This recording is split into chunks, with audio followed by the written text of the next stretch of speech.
kept me astray. Too soon to act on it, can we ever be? That all depends on what you're feeling from me. Show you all the way. Let me show you all the ways. Oh, let me show you all the ways. Yeah, let me show you all the ways.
That carries them has kept me astray. Too soon to act on it, can we ever be? That all depends on what you're feeling from me. Show you all the ways. Let me show you all the ways. Oh, let me show you all the ways. Show you all the ways.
Well, hello there, everybody. I hope you're having a wonderful, wonderful day.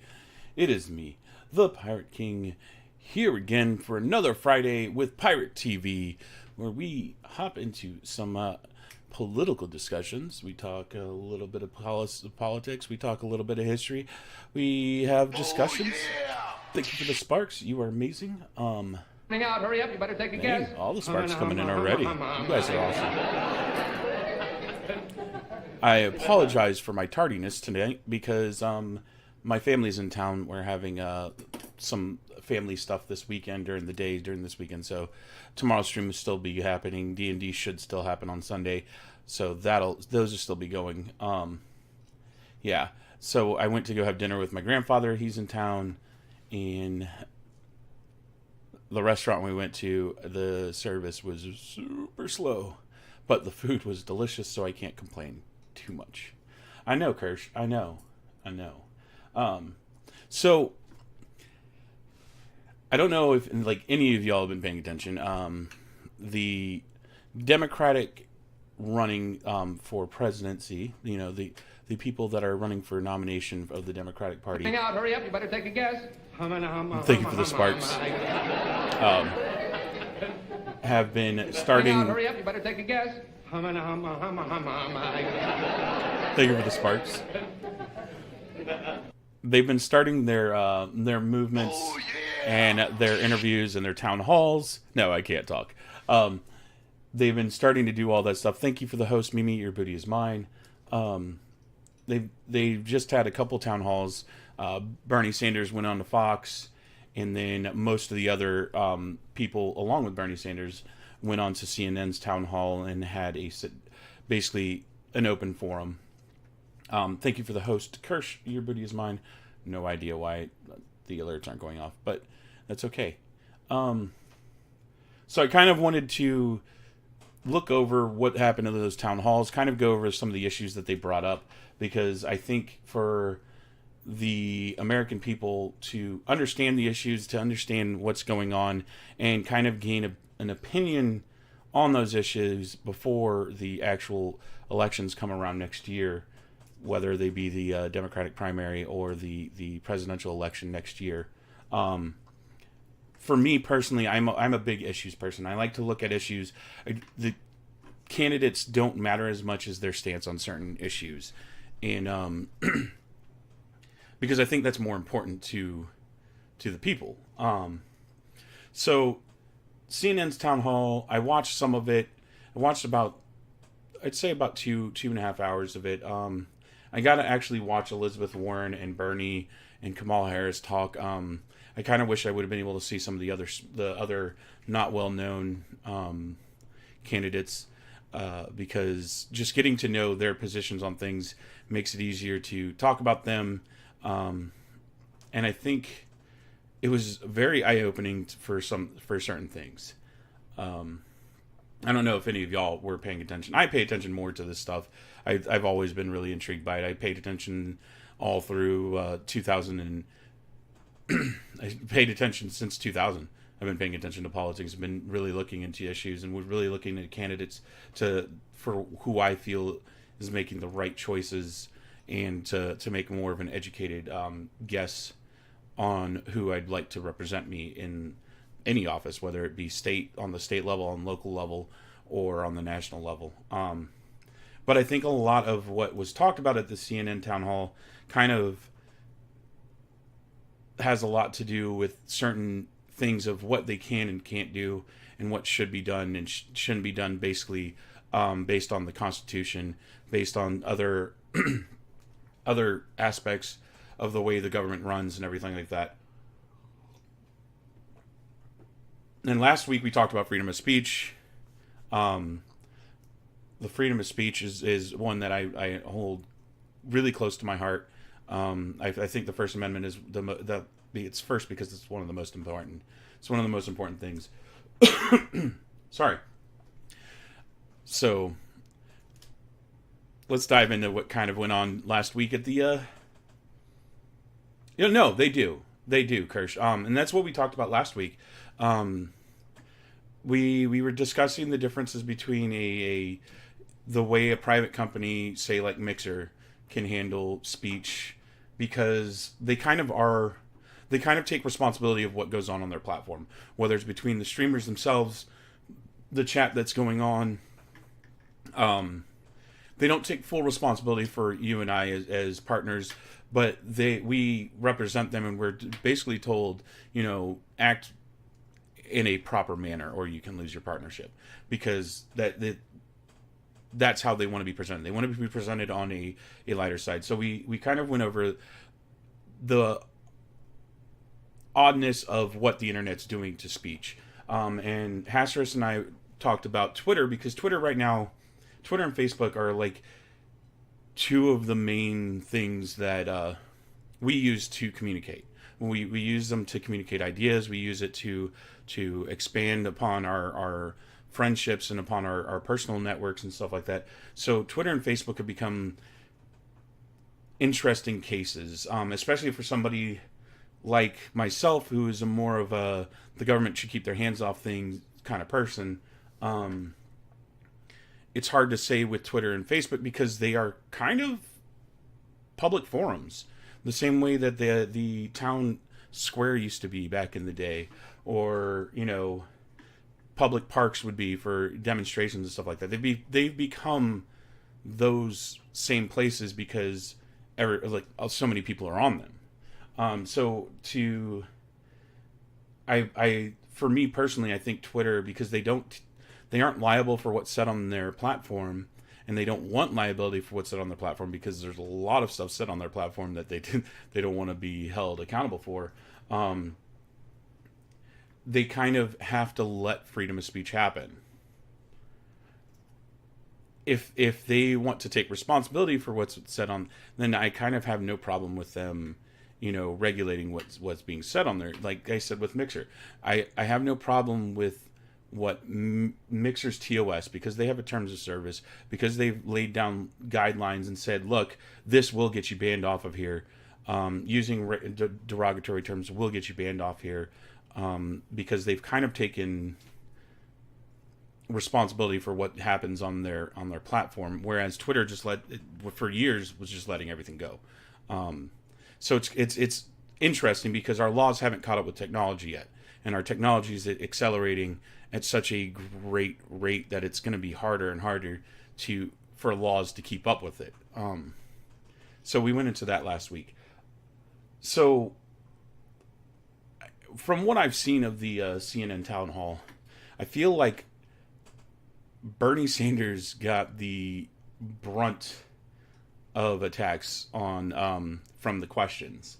I feel like Warren and Harris were kind of given a lot of softball questions, which has never been like, it's always been something. The CNN has always kind of thrown softball questions at a lot of the candidates that come on their shows, because they are using them as a platform. See, but Kirsch, there were some things that he said at the town hall that I think are even going to push away some of his base,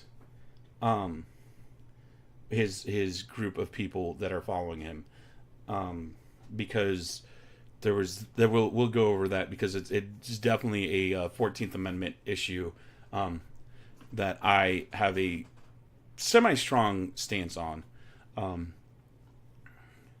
But Warren didn't really say much, honestly. She wants to get rid of the student loans completely, for anybody that is making less than $100,000 a year, and she wants to get rid of like $50,000 worth of student loans. That's if you know the demographic of people who owe that kind of money and are making less than $100,000, that's almost all the people. My problem with it is that I think I don't know. I feel like it's too much. I would have no problem with some sort of loan forgiveness. I would have no problem with some like interest freezing interest, or cutting it in half, or getting rid of all the interest that's occurred. Because I think a lot of what's keeping people, especially college students and college graduates, in debt after they leave college is because of the interest, because of that side of it. And that if it was just a frozen, and then that's my feeling, is a complete bailout isn't ever the answer. It's going to screw something up. But I have no problem with them, freezing interest or getting rid of all the interest that has occurred. Like an interest-free loan, I would have no part. Yeah, I mean, starting your adult life in debt does suck, man, and I agree. I also think that a lot of people that took out student loans did so because they wanted extra money. I mean, because with the amount of Pell Grants and other ways to go to school for free, that a lot of people qualify for. And I'm not saying all people. Yeah, in Canada the rules are different. I understand that. I don't know anything about going to school in Canada. I don't know anything about that. I'm just saying from my personal experience of going to school here in the States, and the amount of opportunities I had, because I went to the military. I got the GI Bill. It's gotten a lot better since I used my GI Bill. So the new GI Bill is amazing. Yeah. Oh, okay. See, and that's like it's one of those things here in the States is that we have Pell Grants and we have scholarships and stuff. Then there's so many unclaimed scholarships that go out there and that nobody gets a chance to use or nobody uses because they don't know about them. That's one of the issues, is that there's so much free money out there that nobody's using that these students aren't ever told about. And I think that's one of the issues. One of the other issues I have is that we have, myself, especially my generation and younger, have grown up being told college is the only choice. After high school, college is the only choice. That if you don't go to college, you'll never be anything. And this is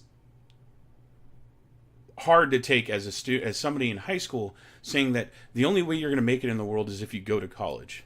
And as I've gotten older, and I've kind of gotten to see how the world works, college isn't the only answer. You can have a wonderful career in the military if that's your thing. You can spend 20, 30 years, get full retirement, be pretty decent off for the rest of your life. Mind you, it does come with the risk of life and limb. So that's a heavy option.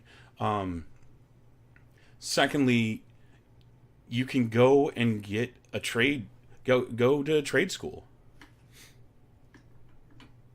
No, it doesn't, Mina. That's where trade schools come in. Trade schools are one of the most underutilized programs in this country, in the U.S. They offer great skills, and honestly, a lot of those people that come out of these trade schools make a ton of freaking money, like better than most of the kids coming out of college. Like if you get a associate's degree in mechanics, in vehicle mechanic, becoming a vehicle mechanic, becoming a welder, becoming an electrician, becoming a plumber, those kind of skills, you turn around and you can use it in the real world in 2 years, where it cost you a quarter of the price that it would have cost you to go to school at a 4-year university. Then you could be making as much as your buddy who went to 4 years of school and ended up becoming a nurse or a teacher or one of the other professions over there.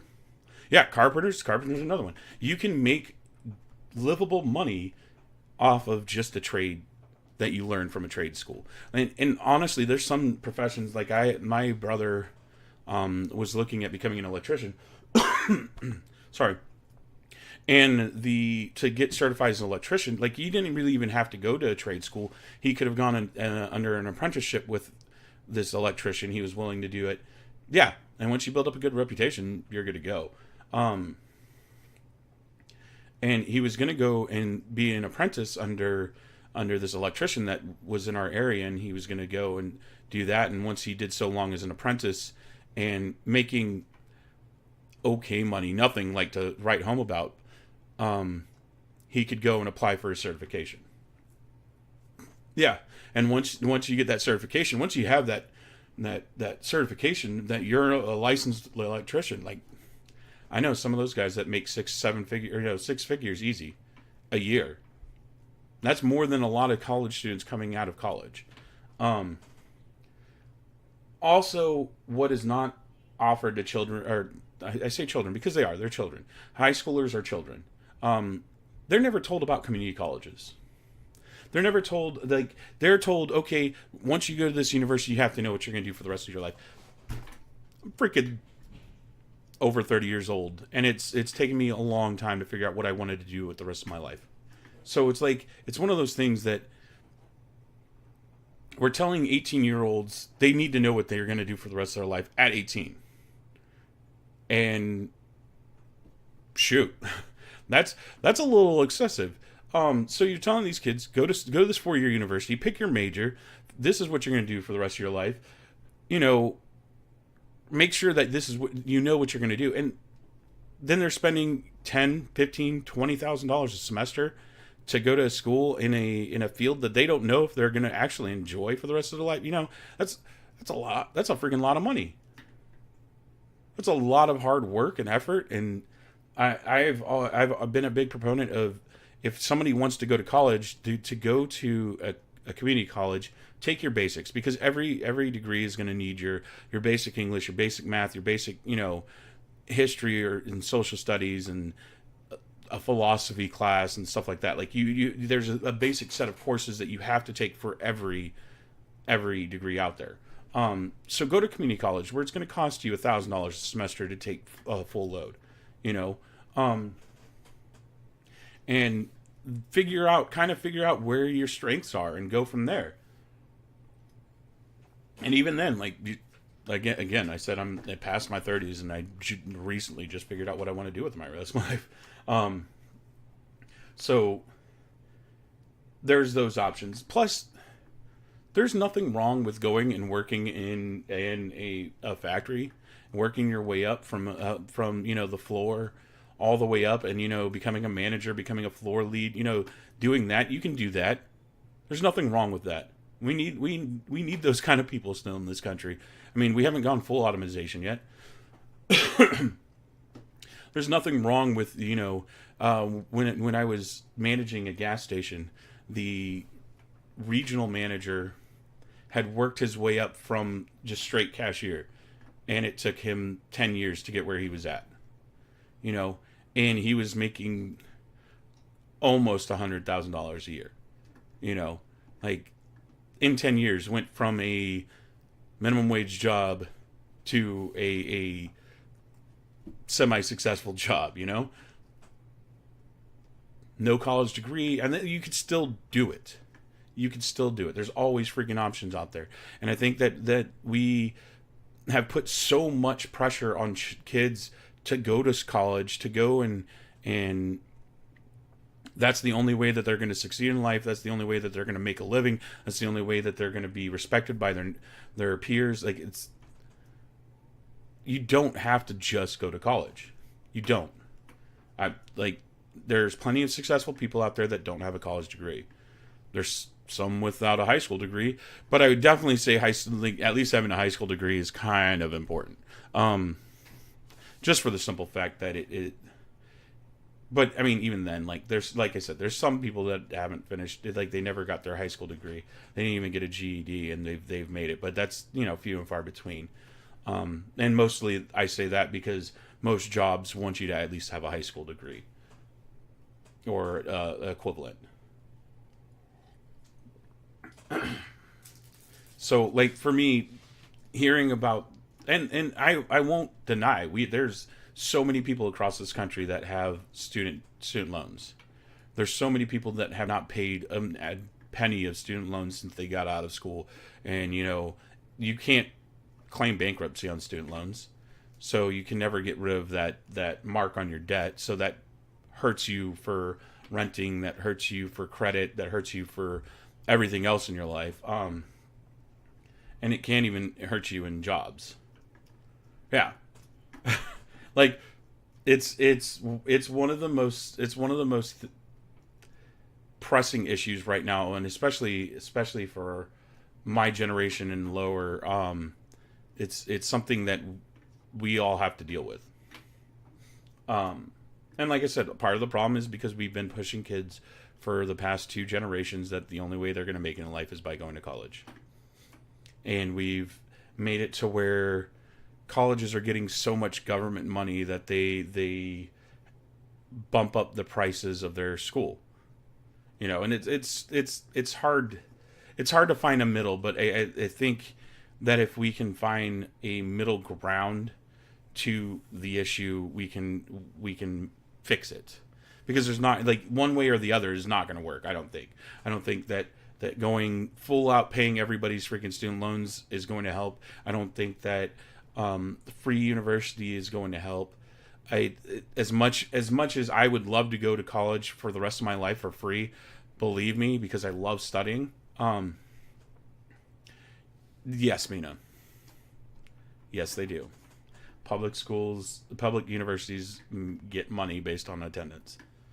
Oh, I know, Mina. Like, I'm well aware. I'm well aware. So but it's one of those things. It's like we need to adjust the way our society treats it. Right? Pay me to go to school. I'm there any day of the week. I will learn for the rest of my freaking life. I don't have a problem with it. I do it anyways. I mean, because Canada's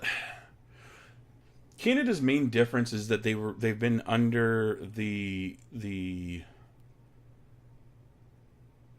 crown. They were under the crown for a lot longer than the US has been. So they have a lot of the old parliamentary and the old monarchy style government that has been going on over there, and then their similarities are like a mixture between UK and the US. It's like if the UK and the US had a baby on the way that they run their country, Canada.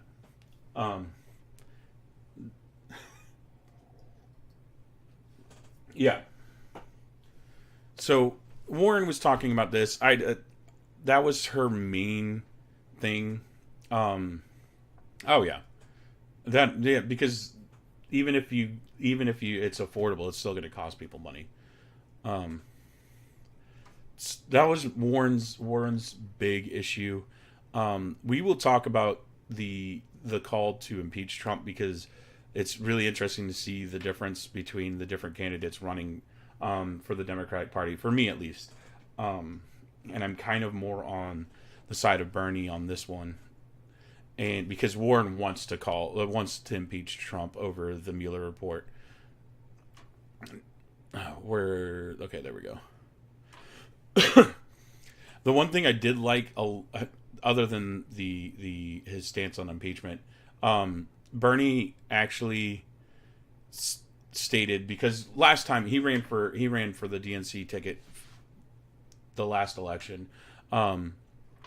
He's saying that he came out and said that everybody was right to criticize him on his foreign policy the last time around, because he was so focused on healthcare and focused on jobs and climate change that he wasn't that well versed in what was going on in the world, and he probably should have been. And that's where Hillary always got him, was on foreign policy, and that's why. I don't know if that's why he lost, but it's definitely a big reason why. Because a lot as Americans, we know that we're active all across the world. We know that we're a big part of the foreign policy. We're a big part of, like, the UN and NATO and a lot of intercontinental stuff and trades and agreements and stuff like that. So to have I think that's one of the more important things for a presidential candidate, for at least for me. Their foreign policy means a lot to me, because I would like to elect a president who knows what's going on in the world, whether it's with what's going on in the Middle East at the time, going on in Africa, just because we're so. The world is a lot smaller today than it was, and it is, figuratively speaking, the world is a lot smaller today than it was 20, 30 years ago, mostly due to the internet and due to the way that we interact with other countries, and we trade with other countries, and the fact that, honestly, our military can be deployed anywhere in the world within 24 hours. Because, like it or not, the United States is the defense force for many, many different countries around the world. And it's one of the things that makes me chuckle a little bit about when people compare the U.S. to other countries, especially with the amount of money we spend on the military and the amount of money that other nations put into their education. One of them was, I read one time, somebody brought up Costa Rica and the fact that they have so much money that goes into their education system. And I brought up the point. I was like, well, due to, a treaty that we had back a long time ago, I want to say even before Reagan was president, Costa Rica has no military. Zero. Because they have an agreement with the United States that the United States will be their military in any foreign invasions happen. So they're able to spend more money other places. And a lot of the countries on this side of the world have that same agreement with the U.S.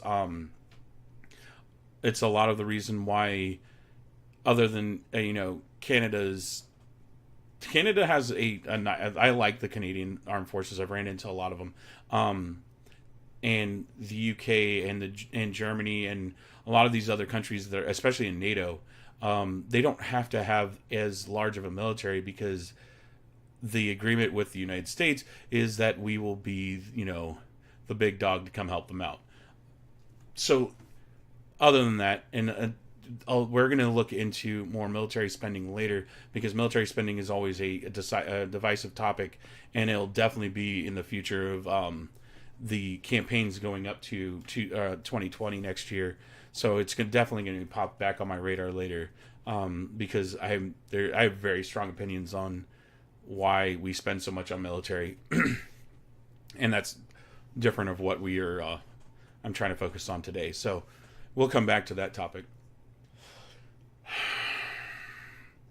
Russia's interesting.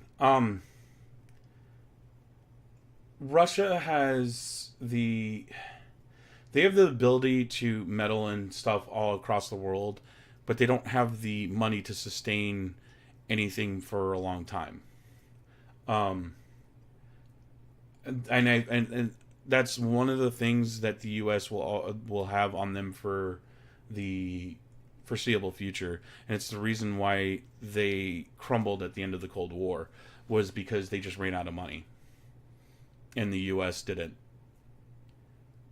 So I think what would ever, if the U.S. and Russia were to ever get into another Cold War or into another into a hot war with each other, the one thing that would keep the U.S. from honestly winning that altercation will be the public. And I think Russia knows that, and I think that's why they meddled in with the social media during 2016. It was because I'm pretty sure they were testing the resolve of the American people, because the American people are what makes the United States, compared to in Russia, where it's their government that makes their country. So the only thing that would keep the U.S. This is just my opinion on my speculation. The only thing that would keep the U.S. from winning any kind of hot or cold war with Russia and their country would be the American people, and not our military power or our monetary power.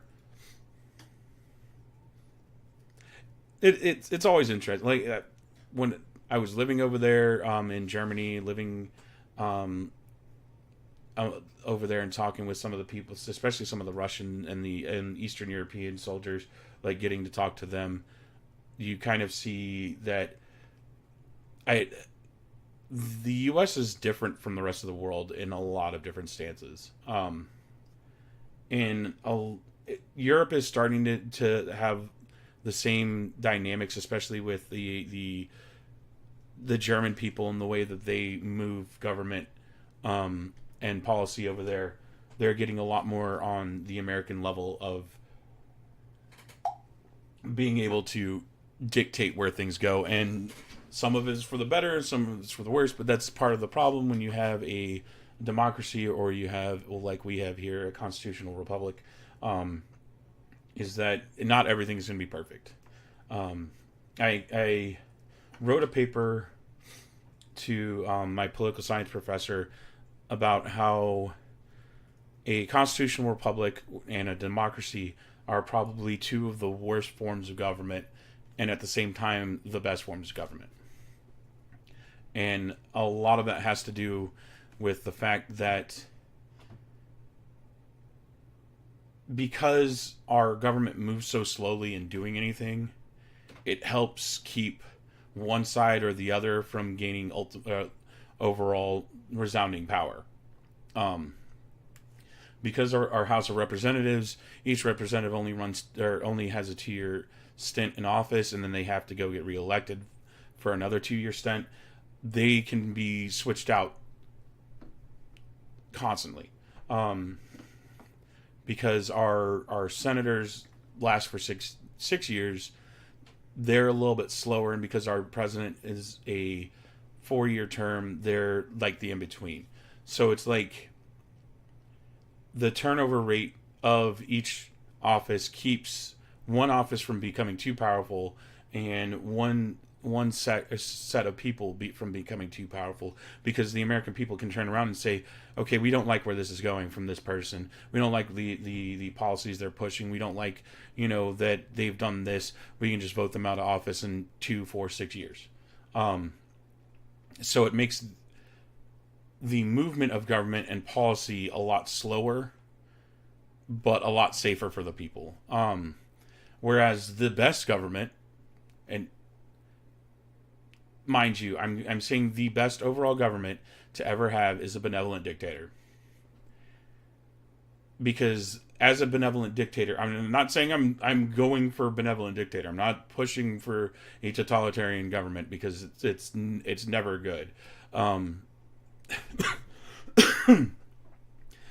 a benevolent dictator would essentially pass laws a lot quicker, and they would be for the people. The problem with that is, as soon as that benevolent dictator dies, or he gets too much taste of his own power, shit goes sideways real quick. So, that's what my paper described, was basically that our current set of government, our democracy on the local level, and our representatives in our constitutional republic make it a lot safer for the people, even if it's a lot slower and a lot harder to get things passed. And I've started to see it in a lot of other European countries, and especially with the EU, since it's different countries all trying to work together for the same cause. It's a lot more like different states here in the United States trying to work for the same overall government, in the federal government. But I don't think that they're all the way there yet. But who knows what's going to happen in the future? I can tell you, with some of the stuff that they've been passing over there, it makes doing this job, being a streamer, being a content creator, a little bit scarier. Especially with Article 17, even though that might take up to 2 years to happen. Anyways, so foreign policy is always a big issue for me. And Bernie, though, he came out and he stated that he cautioned on impeaching Trump. And this is his actual quote. He said, "Here's my concern. At the end of the day, what is most important to me is to see that Donald Trump is not reelected president, and I intend to do everything I can to make sure that doesn't happen. But if for the next year all Congress is talking about is Trump, Trump, Trump, Mueller, Mueller, Mueller, we're not talking about healthcare, raising the minimum wage to living wage. We're not talking about climate change, sexism. Your booty is mine. Thank you for the host acts. Your booty is mine. We're not talking about climate change, sexism, racism, homophobia, and the issues that concern ordinary Americans. A worry that works to Trump's advantage." That was this is his warning: is that if Congress is so focused on just impeaching Trump. They're not going to focus on anything else. And I completely agree with them. I completely agree that they should be focusing on issues right now that can be changed right now, instead of focusing on whatever they want to do and attack Trump. That they have 2 years to get Trump out of office. Literally. No. Kirsch. I actually completely agree with you. Some of the stuff he's done while in office has been amazing. Honestly, I'm not saying that he's a perfect president. He's not. I cannot stand him. I don't hate what he's done. I cannot stand him. I cannot stand the way he talks to people. I don't like the way that he goes off on Twitter all the time. Yeah. I don't. Yeah. The public image and the of him in general is really poor. But him at first wanting to pull out of Syria, I'm completely for. Him, pushing to try to fix our immigration system, not talking about just the wall. I'm talking about our immigration system as a whole, because this is something that I've had lots of arguments about, that I want an easier route for people to become American, but at the same time still defend our sovereignty. And it's something that will be talked about endlessly through the next year, is going to be the immigration issue. And I don't want to be taken out of context to say that I'm against immigrants, because I'm not. Part of my family is immigrants, and it's not the part you think. So I'm all for immigration. I want people to be able to do it legally and well and easily. Legally and easily. Make it a lot easier. Come on. Like, I have a story about I had an English teacher in high school whose fiance was Canadian, and she was trying to get a green card to stay in the States with her fiance. And see, Mina, I don't know. How many generations do we? Because if we go back, 10, 15 generations, like, everybody's a freaking immigrant. Everybody but the Native Americans, and you only got to go another, 20, 30, 40 before that. But even then, it's like there was no boundaries set up at that time. And I joke with my nieces. I was like, don't you let anybody ever tell you that you came from Mexico, because our Mexican side of the family has been in Texas before Texas was Texas. Yeah. So, my family from Germany actually emigrated. We're the newest immigrants to the U.S. Because my French side had been in Louisiana since the French and Indian War, or the 7 Years' War. Yeah, see, Mina, my surname is French, so bring them in, get them paying taxes. Exactly. Bring them in, make them citizens, give them the right to work and to pay taxes, and boom, there we go. I'm all for that. That's how I stand on it. I do want people to come over legally, though. I do want them to be, hey, this is the border crossing. You got to go talk to this guy, have some look into their background a little bit, because, you don't want to let people that are going to be dangerous to the people that are already here, to come in. But at the same time, you don't want to turn away everybody because of just a few people. Yeah.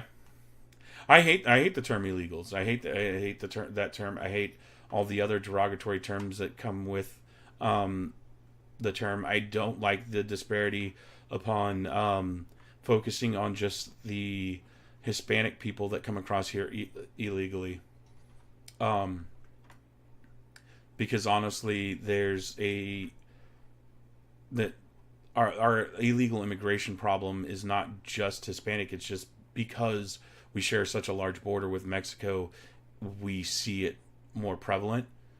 Like, we see it. We can physically see that happening, whereas we can't really see the people who are coming from Asia or Europe or Eastern Europe or the Middle East or Africa that have to, because they don't cross those same borders to get here. We don't see that side of illegal immigration, and it happens. And I think that once we take away that thought that it's just Mexicans, it's just Central Americans coming over here illegally, people will actually start focusing on the issue of immigration and start focusing on how to make it better and easier and not cost freaking your entire life savings to become an American citizen. Because that's a big part of what keeps people from going through the citizenship process. And believe me, after taking it myself, I took the citizenship test, not because I needed to become a citizen, but just because I was intrigued as to what the qualifications to become an American citizen is. Yeah, exactly, Kirsch. I took the test myself, and I aced it. But again, I'm a freaking history nerd. I'm a political nerd. Like, this is what I've been doing for the past 20 years of my life, is looking at history and looking at politics. So it wasn't that difficult for me. But I could tell you, I know 50 to 65% of Americans could not pass that test. And I'm talking about legit Americans. People born and raised here could not pass that test. And a lot of that has to do with the fact that they don't feel the need to learn it, because it's not something that they are worried about.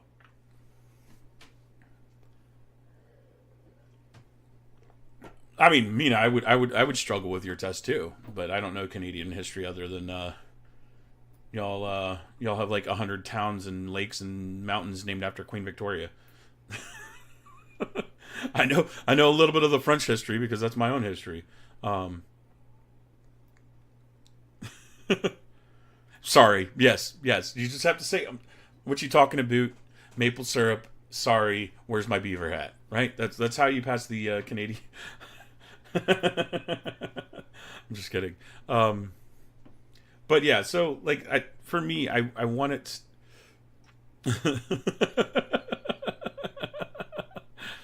It's not a personal attack. I'm just teasing our lovely neighbors to the north.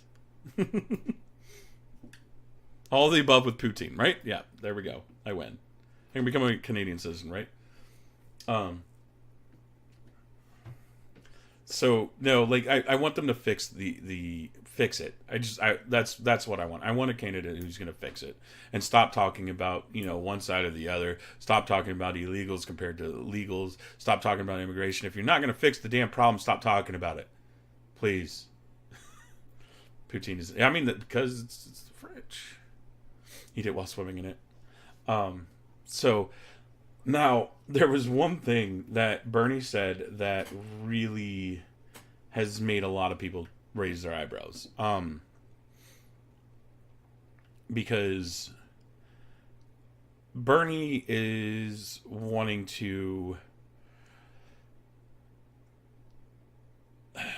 Bernie said that he wants to give all prisoners the right to vote.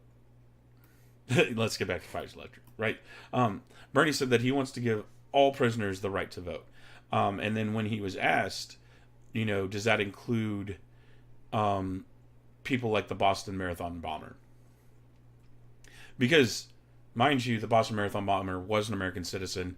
I actually made a huge rant about it on Facebook after it, that I believed personally that they were foregoing his Fourth and Fifth Amendment because he committed a terrorist act on American soil, and since he was an American citizen, he should have been allotted those, which is the right to search and seizure, the I'm pretty sure that's one of them, the right to speedy trial, and just other judicial rights that they were foregoing because he was then considered a terrorist.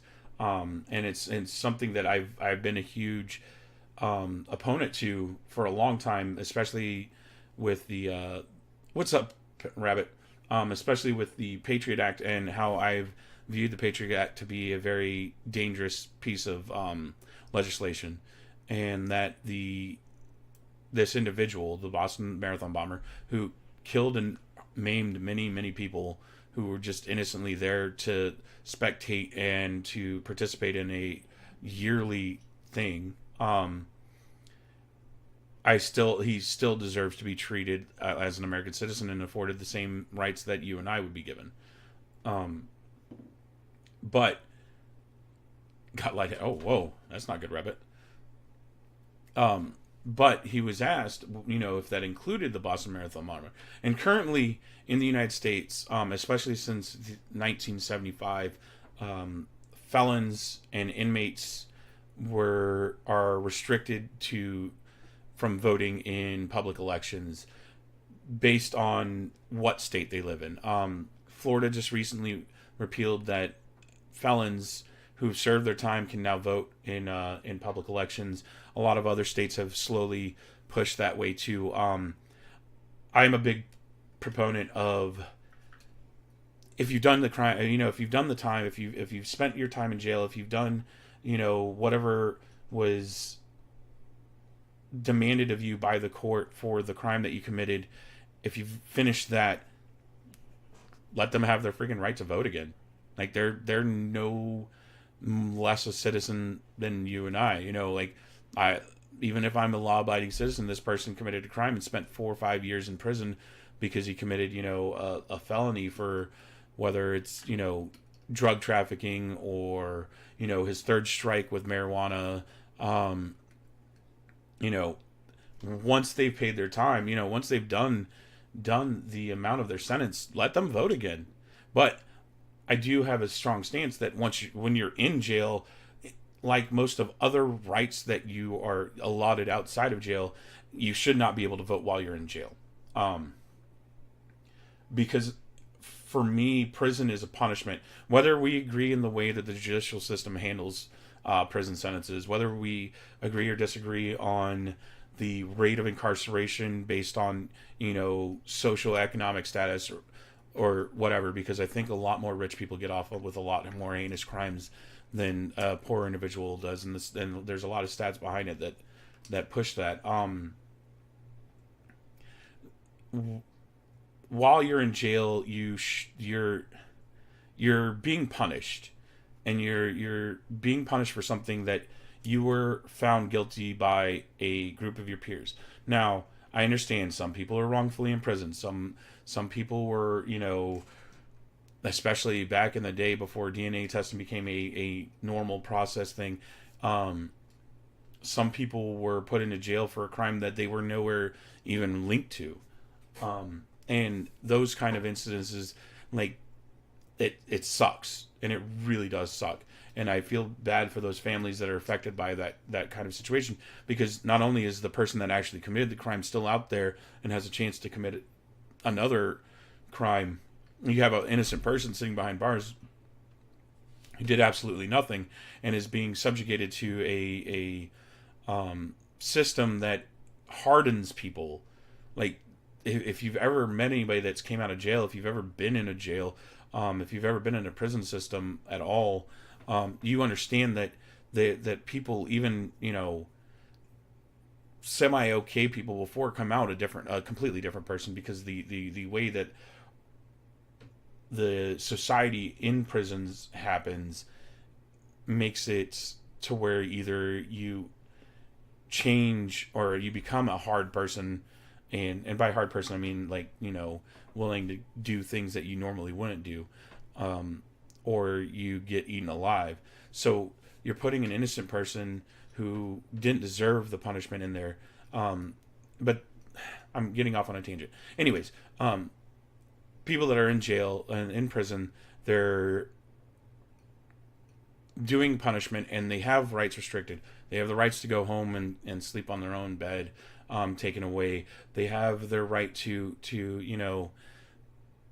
live a normal life for the time that they're in.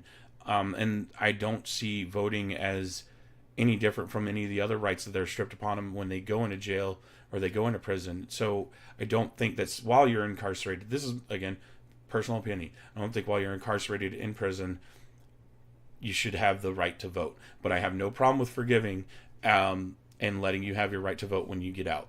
I don't have a problem with that.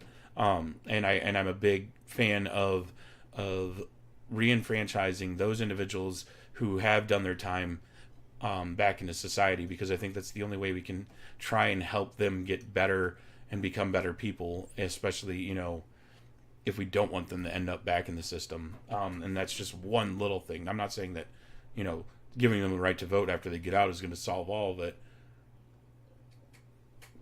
So, but I think for somebody like the Boston Marathon bomber, and somebody who's committed murder or, you know, some other heinous crime, and I say heinous like really strongly, not like, oh, you know, this person was selling drugs here, that's a heinous crime. No, I'm talking about like physical harm upon somebody else, you know, whether it's you know, murder or aggravated assault or rape, you know, or you know, sexual assault of a minor, like those kind of things. Those to me are heinous crimes. Those are crimes against another human being that could scar them for the rest of, for the rest of their life. You know, that kind of thing is a heinous crime. I still have a hard time letting those individuals vote, even if they get out. But somebody who's in there for a non-violent crime, you know, whether it's third strike or, you know, some other petty felony, I think that's something completely different, and those people should be allowed to vote when they get out. And I think Bernie's going to take a lot of slack for this statement, for saying that yes, the Boston Marathon bomber should vote. So he's going to get a lot of hell for it. And I think, other than that, from what I saw, like Kamala Harris didn't really impress me much. I think she's gone the impeachment way. She kind of misstepped and agreed with Bernie on his letting everybody vote thing, and then came back the next day and said that's not what she meant. She meant that if, you know, once they're out, to let them vote. So she's been interesting. Not going to get into that conversation because I think that one is just something that I would get a lot of hell for. But that's something I'm not going to... Sorry. We're talking about reparations in here. So, like, it was just really interesting to see that. Bernie also did a segment on Fox News with the town hall for Fox News last week, which was really interesting because they talked about his tax reforms and asked him certain questions, and he kind of sidestepped it. So I'm going to go take a real quick break. I'm going to refill my water, and we're going to come back. We'll try to talk about some stuff. I'm down for talking about anything y'all want to. Yes, to go do that. I'm not going to go do that. But I'll be right back, guys. I will see y'all guys in a little bit.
book that I wrote, all of the words that we spoke, yet only with our eyes. Now is the time to choose. Somebody wins and some lose. I can see through your disguise. Head down, hope for something better. Looking at the clouds, the cyber and the weather. You can't keep this up. The lies are just too much. Kick back, start another fire. Looking at the clouds, making shapes that you admire. And you can't stop it now, 'cause you don't know how.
You can't stop it now.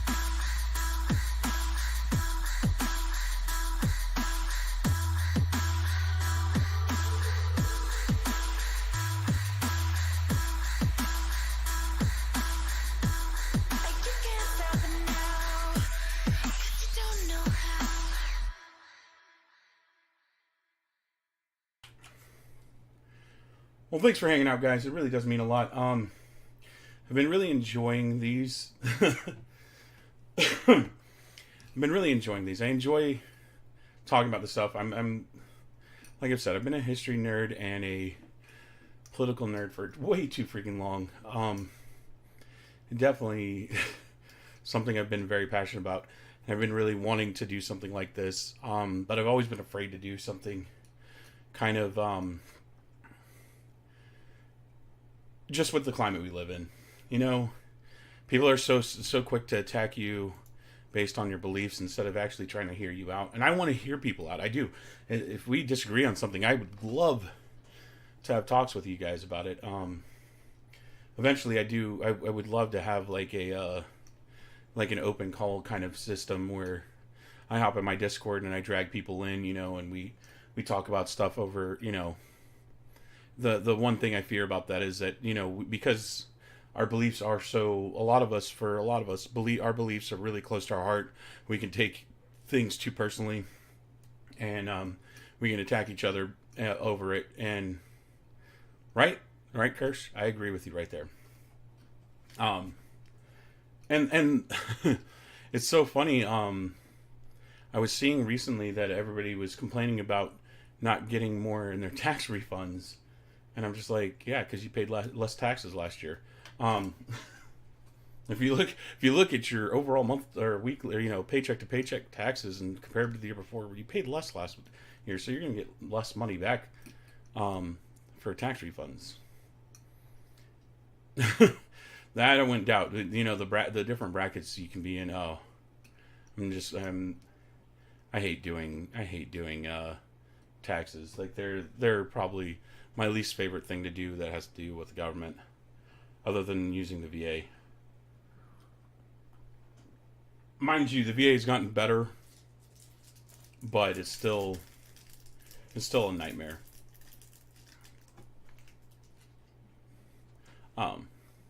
So yeah, is there any topics y'all would love to discuss over? I'm always open. If you don't feel comfortable posting in chat, you can just DM me. Most of y'all have me on Discord. You can DM me on Twitter. If you're watching this on YouTube and there's something you have issues with, you're more than welcome to hop it on, in the comment section, and then slide into my DMs on Twitter. I have no problem with that. They're always open for that kind of thing, because I do know there's some people that are watching the videos later because they can't be here tonight, or they can't be there on Friday nights.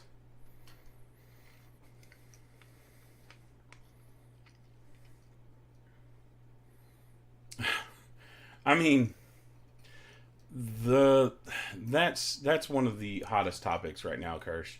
And I've noticed that they've tried to compromise, and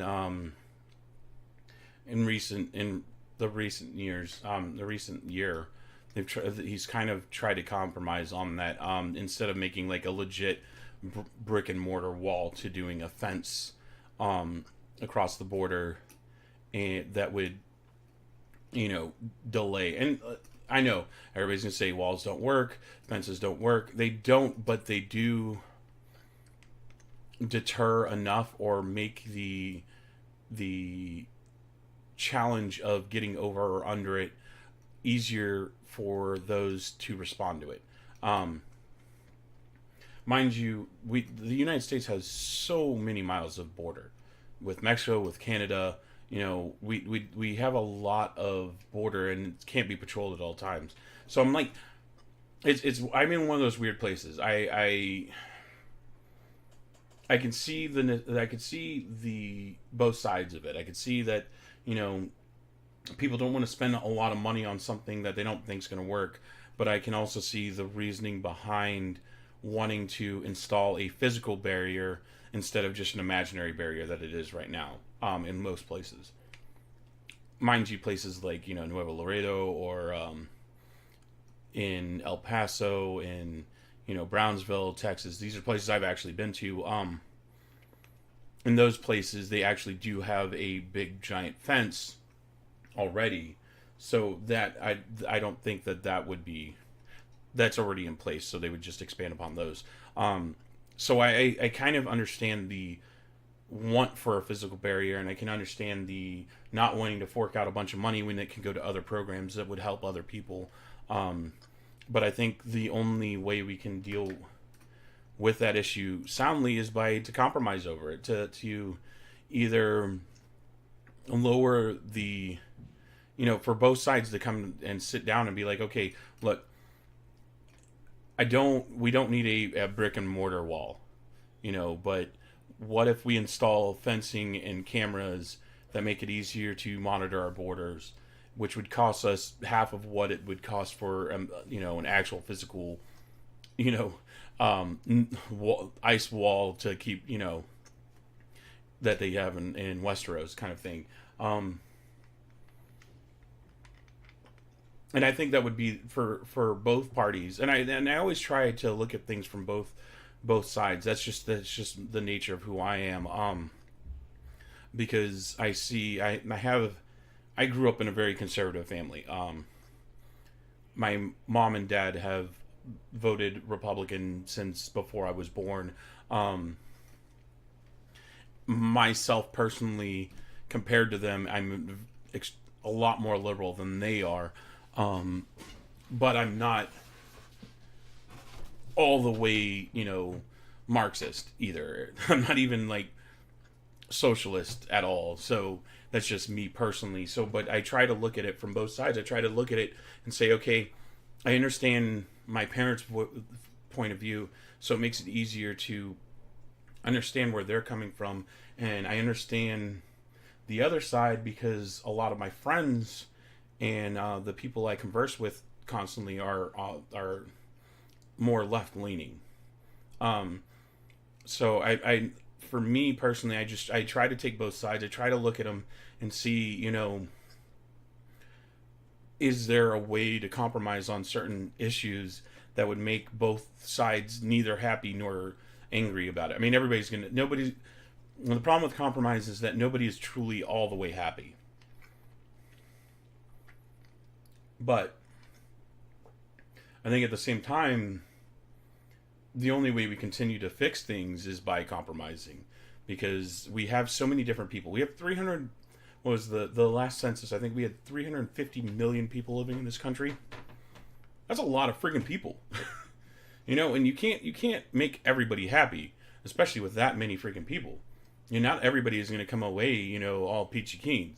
But that's not to say that we can't, come to agreement on to what we're willing to sacrifice for something else we're going to get in return, kind of thing. I started noticing that I was able to do this, especially when it came to gay marriage. Because me and my personal beliefs, I am and I said this plenty of times last week, and I'll say this a million times from now on, I have a belief that do whatever the hell you want as long as it's not hurting somebody else. As long as you're not physically imposing yourself on somebody else.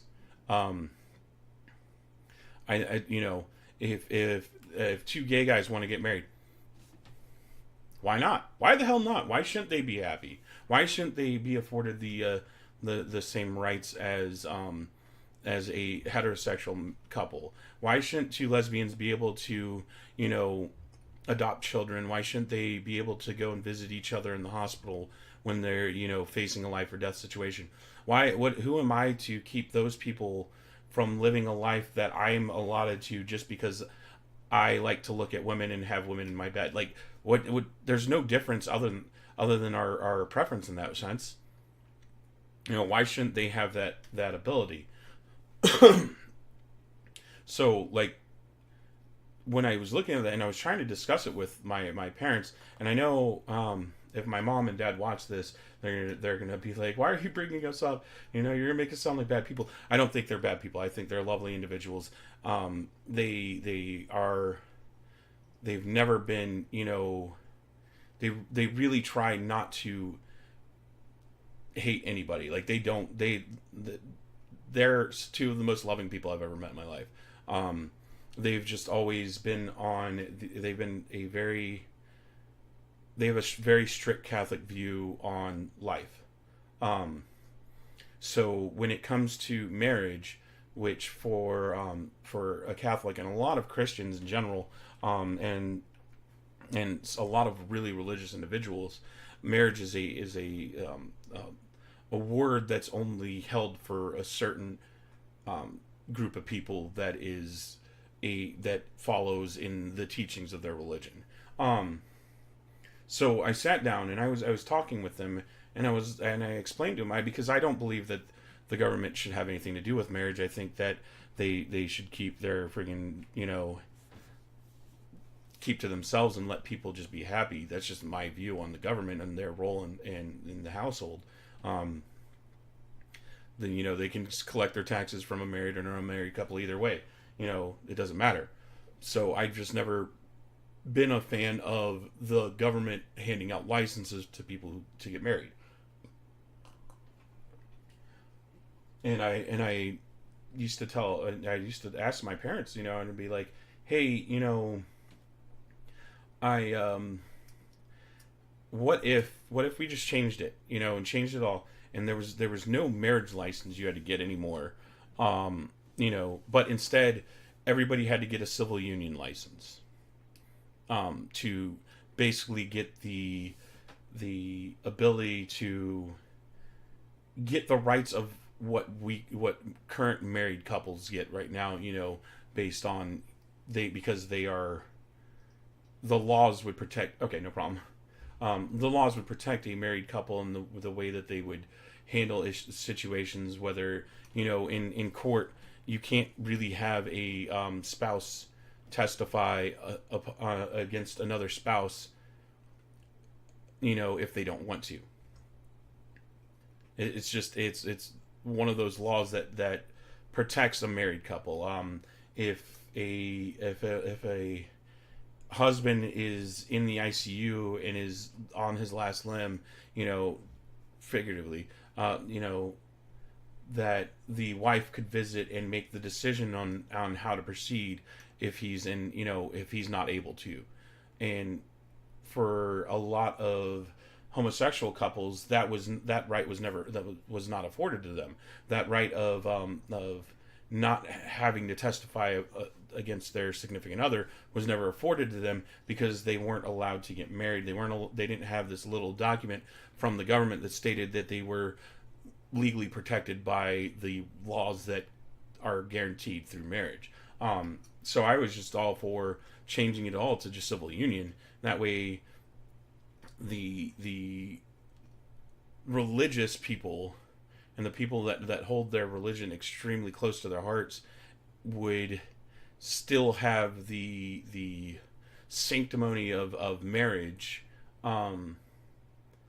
for their religious beliefs, but they would also have the government's backing of the civil union, where as well the homosexual couples would be able to be afforded the same rights as the heterosexual couples that were very religious. Like, changing the name of it would change, for me from the way I was thinking, would change the way that people would look at it. They were very they were very skeptical on other aspects of it, because of the fear of them having some of their First Amendment rights taken away. But at the same time, they were more accepting of it being a civil union for all couples compared to a marriage for all couples. And I didn't really get to pass this by any of my my gay friends before it happened. But I was always a fan of, like, well, let them just get married. So I mean, I didn't think anything of it. I didn't think anything different of it, whether it was marriage or civil union. So it was just more of trying to find a way to convince the people that were strongly against it, more so, because they were on my opposing view. But that's when I first started, like, realizing that, like, I tend to look at things from more than just one angle of viewing. And I try really hard to continue doing that. And there's sometimes, I will be like, okay, this is extremely, goes against whatever I believe in. And I can't see it from their side. And I mean, it happens to all of us, right? I mean, all of us have that same problem. I think a lot of us have more problems with with looking at it from just your point of view and what you think is right, and not looking at all of the whole issue, and how others would take it. And it's much like the Patriot Act. I mean, I'm gonna go back on that because it's just such a hard thing to think that we willingly, as the people of the United States, were, because of a attack on our soil and a fear, we're willing to give up a part of our own liberty and freedoms to the government for a false sense of security. And it's just so, like, I just can't see. I could see why people felt like it was a good idea at the time, but at the same time, for me, as somebody who doesn't, and I'm not saying I don't trust the government, but I don't trust the government. Like, I know that sounds weird to hear. I don't trust the government. I don't trust the government to have my best interest in it at all times.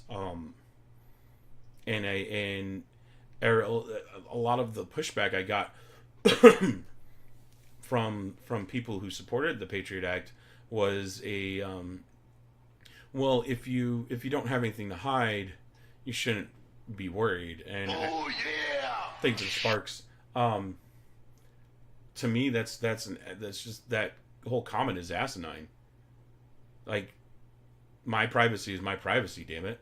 What I do on the internet, who I talk to, who I, live with, who I spend my time with,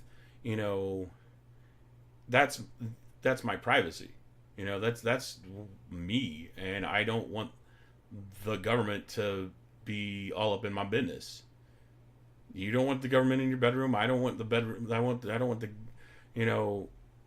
want the freaking government in any of my life. I don't want the government coming to my bedroom. I don't want the government telling me what I can and can't do with another consenting adult. I don't want the government to tell me what I can and can't look at, what I can and can't read, who I can and can't talk to. They can come to you. I mean, Kirsch, but that's your thing, right? So I never wanted, I never understood the fact that people were so willing to give the government access to their entire lives, and without a reason to do it. Like, it got rid of freaking the necessity of a warrant. If all they have to do now is say, oh, you're suspected of terrorism. Boom. They can freaking take down all of your phone documents. They can take down all of your internet browser history. They can look at, all the purchases you've made in the past freaking year. They can come in your, into your life, like, for nothing other than just you being suspected of being a terrorist. And to me, that's a lot scarier, because of the fact that all it takes is for somebody to be like, oh yeah, PieRatKing, man, he makes these videos. He talks about, how he doesn't like the government. I think he's planning, to an attack. But I said in my first episode, I'm against violence. Violence is a last resort. That's something that we should not do to another person, to public property, to private property, to other people. But it should be a last resort. And believe me, I've been guilty of not following that same mantra, but that was more so before my own, before I realized that I didn't believe in using violence. That's not to say that I'm not willing to stand up and fight for myself or my family. Don't get me wrong. If it comes to protecting people I love and myself, I'm going to protect myself in any way I can. I'm just saying it's always a last resort. And but somebody could just say that, and all of a sudden, I have the NSA going through my freaking computer and going through my my trash bins. I'm not saying that this is what they're doing right now, because even though I've made jokes that I think they have, a lot of it is just jokes based on their own damn policies that they push, that they have for themselves. Me being a veteran and being pretty outspoken on Twitter in the past, and being outspoken on Facebook in the past. Like, there was a report when I was living in Arizona that was accidentally, no, it wasn't actually, it was leaked by police departments stating that the Department of Homeland Security rated veterans who were outspoken about the government to be a risk of becoming right-wing terrorists. And to me, it was stupid. Like, yeah, I mean, I can understand where you're coming from, that veterans who are irritated with the way the government acts, you know, have a chance of becoming right-wing extremists, but at the same time, we also have a chance of becoming left-wing extremists. I know, like, at least 6 freaking veterans that are anti-fascist, you know, like the same kind that are shown on TV, you know, breaking up Starbucks. Like, I know some veterans are doing that. I don't agree with it. I think that they're wrong, and I've told them so. I've told them that I think that destroying or using violence to get your voice across is not conducive to actually getting what you want. It's kind of like the same thing with name calling. Just shows that, to me, if somebody starts calling me names, it's because I don't think that they have an actual legitimate leg to stand upon on their arguments, and I'd really try my hardest not to call people names, especially over their own beliefs. So, like, when I saw that document, it really made me angry, and I started the whole, oh yeah, the government's already looking into me because I'm a veteran thing. But the Patriot Act allows them to do this, so I mean, it makes it even worse. Like, it really does. Like, all they have to do is label you as a potential threat, and they can just go into your entire life without a warrant, and that's, to me, very unconstitutional, and why one of the reasons I was never for the Patriot Act, and I've always been trying to push my legislatures. I write letters to them, write emails to them to tell them, look, you know, can we do something about this? You know, it gives the government the right to keep you in, you know, detain you for a infinite amount of time because they fear that you're a terrorist. And like that, to me, that's wrong. I want to be freaking, we have a constitution for a damn reason. It sets up the guidelines to how we, the people, should be treated by the government and how the government should be acting, you know, and to strip away people's rights because of a fear is not right. There's always a quote I like to use by Benjamin Franklin that somebody willing to sacrifice liberty for the sake of security deserves neither. And I wholeheartedly believe in that. I believe that if you're willing to sacrifice your own damn liberty for security, then you don't deserve either. You don't deserve security or liberty, because you're going to be taken advantage of by the government, because that's just what they do. It's what all governments have done in the history of mankind, and that's why the founding fathers of the United States made a damn constitution. Not gonna lie, because they don't want they wanted the government to work for the people, not, you know, the people to work for the government, kind of thing. But I think I'm gonna call it there, guys. Thank you guys for the conversation. Kirsch, I'm all with you, man. I'm all for less taxes. I understand, you know, the taxes fund the government, or the government stuff, you know, whether it's education, the military, you know, security and stuff like that. I understand that. But at the same time, you know, I don't like paying taxes. I don't like giving away my hard-earned money. So, and thank you guys for being here. I'll be back on tomorrow night, right here on mixer.com/PieRatKing for Song Request Saturday. We'll probably be playing Black Ops 4, and I will see you guys next week for more PieRat TV right here too. So have a wonderful evening. I love all of your faces, and I will talk to you guys later.